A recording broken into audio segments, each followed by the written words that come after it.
Barchaga salom, sizlar bilan Iskandar Nazarov. Bugun sizlar bilan Uzbekcoders saytidan front-end yo'nalishi bo'yicha sertifikat olishni o'rganamiz. Avval boshida siz o'zingizning profilingizga kirib olishingiz kerak bo'ladi va bu yerda mana 4 ta yo'nalish mavjud: full stack, Android ilovalar, front-end dasturlash va ma'lumot tahrirlovchisi. Demak, bundan oldingi chiqargan videolarimda full stack va Android ilovalar yo'nalishi bo'yicha qanday qilib sertifikat olishni o'rgatgandim. Agar bu videoni ko'rmagan bo'lsangiz, mana yuqorida videoga silka chiqadi. Mana shu silka yordamida bemalol bu videoni ko'rib olishingiz mumkin. Hozir esa men sizlar bilan front-end yo'nalishi bo'yicha sertifikat olishni o'rgataman. Qani bo'lmasam, boshladik.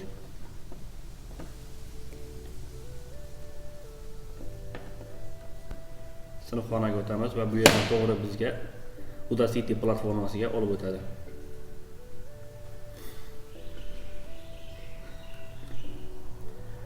Bu yerga o'zimizning akkauntimizni kiritamiz.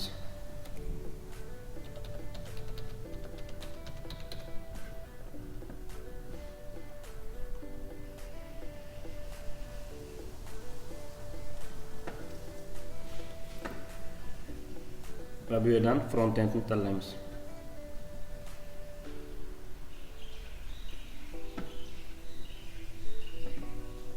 Bu yerdan bosh sahifaga o'tsak, bu yerda mana birinchi laboratoriyaga olib o'tuvchi yo'lni ko'rsatadi.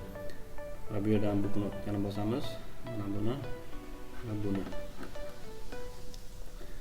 Agar e'tibor bersangiz, bu full stack yo'nalishidagi birinchi laboratoriya bilan deyarli bir xil, ya'ni full stack va front-end yo'nalishidagi laboratoriya, ya'ni birinchi laboratoriyalar bir xil. Shuning uchun bu laboratoriyaga izoh berishim shart emas. Bu yerga to'g'ri o'sha laboratoriyaning kodlarini to'g'ri ko'chirib o'tkazib qo'yaveraman.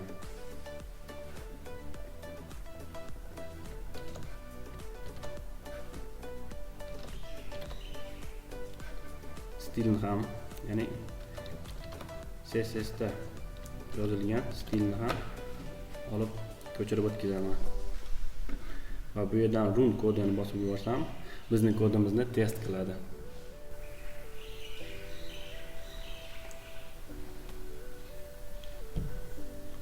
Biroz kutamiz va bizning kodimizni test qiladi. Va mana do'stlar, bizning kodimiz testdan o'tdi va mana bu knopkani bosamiz va bu yerdan mana bu knopkani bosib yuborsak, bizga bosh sahifaga olib o'tadi va bu yerdan mana birinchi laboratoriyani bajarganimiz uchun gauchka chiqdi. Endi bizni ikkinchi laboratoriyani bajarishni aytyapti. Bu yerdan mana o'zingizning birinchi bosqichni tamomlaganingiz uchun sertifikatingizni olishingiz ham mumkin. Buning uchun mana 5-bo'limga o'taman va bu yerdan mana startni bosib yuborsam, bu yerdan mana 2-bo'limga o'tamiz va bu yerdan mana bu knopkani bosib yuborsak, bizga sertifikatni taqdim qiladi. Va bu yerdan ism familiyamizni tekshiramiz va mana bu knopkani bosamiz. Mana bizning kodlarimiz va qo'ygan talablarimizni javob bergani uchun bizga sertifikatni, ya'ni front-end yo'nalishi bo'yicha birinchi bosqich sertifikatini taqdim qildi. Mana do'stlar, birinchi bosqich sertifikati. Ana endi ikkinchi bosqichning sertifikatini qanday qilib olishni o'rgataman. Orqaga qaytamiz.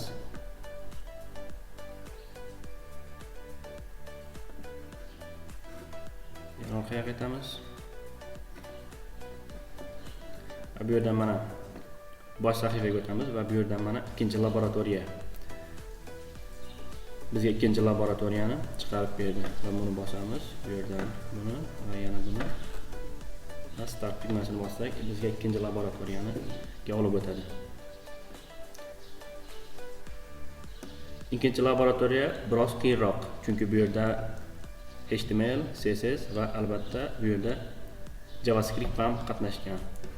Front-end yo'nalishi bo'yicha ikkinchi laboratoriya mana shundan iboratki, bu yerda siz bitta sahifa tayyorlashingiz kerak. Sahifa shundan iborat bo'lishi kerakki, siz o'lcham berishingiz kerak va o'lchamga mos mana bu yerda bitta yachekalar paydo bo'lishi kerak.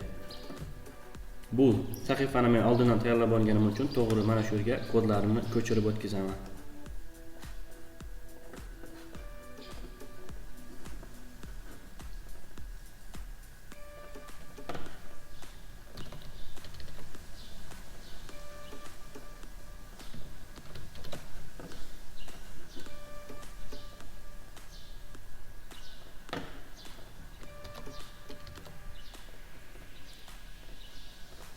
indeksni tashlayman va bu yerda oxirida CSS qoldi. CSS ni ham ko'chirib, kodlarni ko'chirib o'tkazaman. Va sahifamiz tayyor. Ana endi bu sahifani tekshirib ko'ramiz.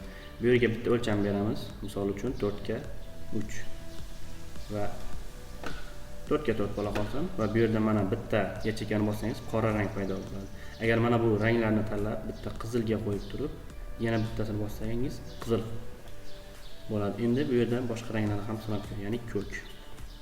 Bossak ko'k paydo bo'ladi. Mana shunday sahifa tayyorlashingiz kerak bo'ladi. Bu sahifani tayyorlashingiz uchun mana shunday kodlardan foydalanamiz.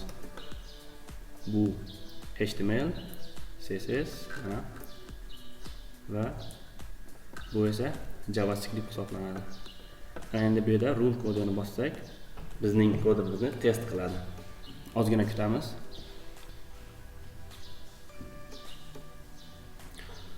Va mana do'stlar, bizning kodimiz test qilinyapti. Oxirgi tekshiruv, yana 5-tekshiruv va 5 ta testlar ham muvaffaqiyatli o'tdi. Va bosh sahifaga o'tamiz va bu yerda mana oxirgi bo'limga o'tsak, bizning ikkinchi bosqich sertifikatimizni taqdim qiladi.